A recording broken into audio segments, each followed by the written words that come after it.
Bonjour à vous tous mes amis. Eh bien écoutez, merci pour vos commentaires sur l'ancienne vidéo concernant les hormones de croissance et les hormones de bouturage surtout, comment on les fabrique. Là on va passer à un autre sujet qui donc s'agit des désherbants. Alors c'est un sujet on ne peut plus d'actualité parce que vous savez que le printemps arrive et les pousses sauvages. Alors moi je vous parle de désherbant total. C'est-à-dire que là, pas dans le potager, pas dans les zones cultivées non plus, ni au pied des arbres. Je vous parle des désherbants total. C'est-à-dire celui qu'on pouvait utiliser sous le nom de Roundup il y a quelques années, dont on a interdiction, nous en tant que privé, de l'utiliser. Il est toujours utilisé dans les grandes cultures.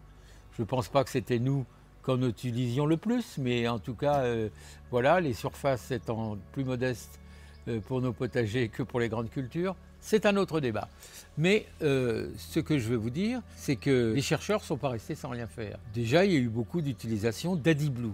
C'est l'AdBlue, c'est cette substance qu'on met dans les moteurs diesel pour diminuer la pollution, mais qui malheureusement a deux inconvénients majeurs. Donc le plus gros, c'est qu'il est interdit et que vous risquez des amendes si vous l'utilisez. L'autre inconvénient majeur, c'est pas neutre pour l'environnement. Et l'efficacité reste assez discutable. Donc du coup, on va parler de méthodes naturelles qu'on peut encore faire chez soi et puis d'une petite révolution. Je pèse mes mots. Pendant tout ce temps-là, les chercheurs ne sont pas restés à rien faire. Ils ont cherché.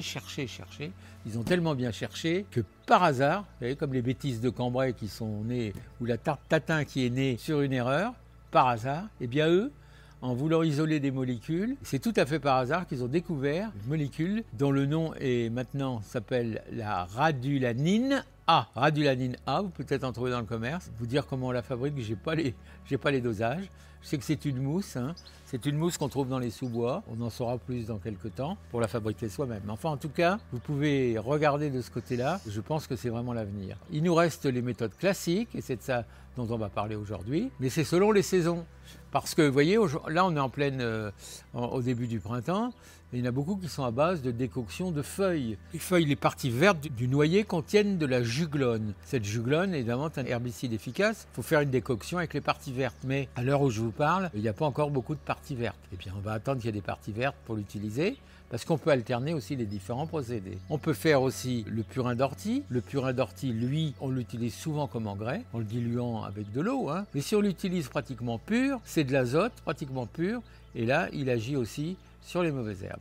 Donc ça, c'est aussi une technique utilisée. Là, je vais vous montrer comment on fait avec des ingrédients que vous avez certainement chez vous dans votre placard. Déjà, du sel fin ou du gros sel, 500 g de sel que vous allez mélanger avec 10 litres de vinaigre blanc. Vinaigre blanc 14% si vous pouvez. Donc vous allez mélanger les deux dans un grand récipient. Ces ingrédients, vous rajouterez 10 litres d'eau, vous voyez, dans un arrosoir de 10 litres. Si vous avez de l'eau de source ou des récupérations d'eau de pluie, c'est pas mal aussi. Donc on prépare son arrosoir, on met dessus une rampe d'arrosage ou une pomme, mais si vous avez une rampe, c'est quand même mieux. Le tout va être mélangé dans un grand récipient. J'ai ce qu'on appelle un bain de pied ou une ancienne baignoire d'antan, un peu ovale. Tous mes ingrédients vont être mis là-dedans. Je vais rajouter l'eau, bien sûr, le vinaigre, bien sûr, l'eau, et on va mélanger l'ensemble. Allons-y, on mélange tout ça. On rajoute le vinaigre. Donc ici, maintenant, on met l'eau. Alors l'eau, comme je vous l'ai dit, une eau à peu près neutre. Après, on malaxe tout ça pour arriver à faire une belle homogénéisation de l'ensemble. Une fois que tout est bien mélangé, on va pouvoir puiser dans notre récipient. Voilà, on va prendre avec l'arrosoir, on va remplir au mieux notre arrosoir, on va lui réintroduire sa rampe d'arrosage, je vais la mettre au bout. Alors ça, c'est efficace pour toutes les herbes qui sont déjà sorties, mais aussi pour détruire les graines d'herbes qui pourraient être à germer. On va arroser toute sa surface, c'est rosier comme ça. Alors plus ou moins d'insistance si la végétation est déjà plus épaisse, de façon à doser. Là où on n'a pas vraiment de végétation importante, eh ben, ce sera juste un dégerminatif. Donc on utilisera sur les gravillons, comme ça, rapidement. Alors en fonction de la surface qu'on a à traiter, bien sûr.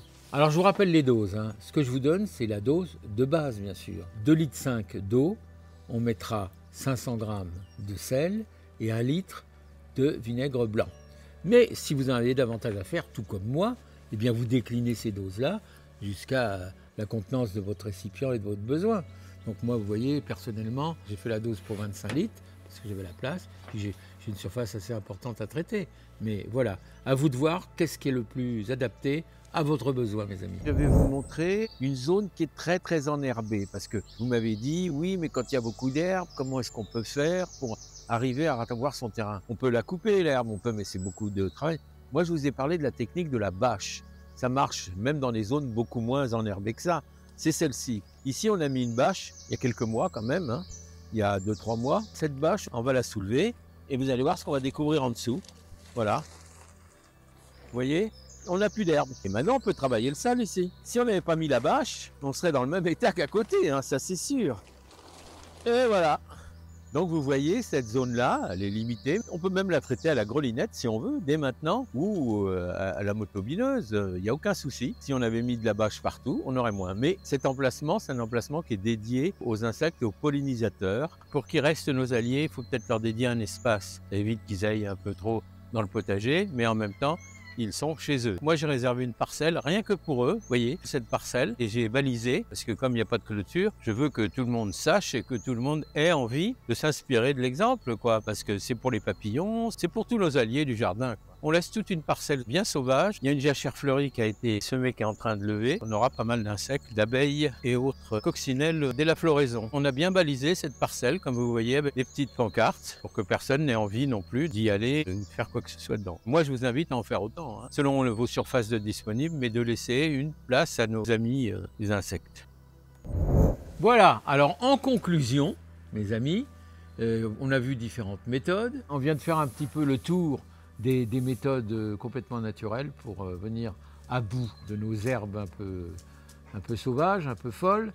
Et puis il en reste une dernière que je ne vous ai pas citée, mais je pense que vous l'avez tous en tête, hein. Bah, c'est le binage. Et avec une bonne binette, on peut biner, hein, mais ce n'est pas la plus reposante, hein. Mais sachez que c'est aussi dans le domaine du possible. Voilà, donc voilà où on en est pour les méthodes. Alors, j'imagine, et ce sera ma conclusion, que beaucoup de gens ont des expériences dans ce domaine. Moi, je ne les connais pas toutes. Si vous en avez à me communiquer, je serai preneur, bien sûr. Alors, et je me fais évidemment le relais pour les transmettre aux autres, hein. Donc, soyez sûr que ce sera comme ça. Donc, à vous de voir comment on peut faire, qu'est-ce qui vaut la peine d'être essayé, et pour venir à bout de nos herbes sauvages. Voilà, je vous laisse vérifier quelle est la méthode la plus adaptée à votre sol, à vos emplacements. Je vous souhaite à tous évidemment bon courage. Si vous avez des questions, comme d'habitude, je vous remercie de me les mettre sur le site, et moi je ferai le relais, j'y répondrai. Voilà, et puis si vous avez des suggestions, sachez que je suis preneur, hein. Donc à vous de voir. En attendant, je vous souhaite à tous bon courage, mes amis.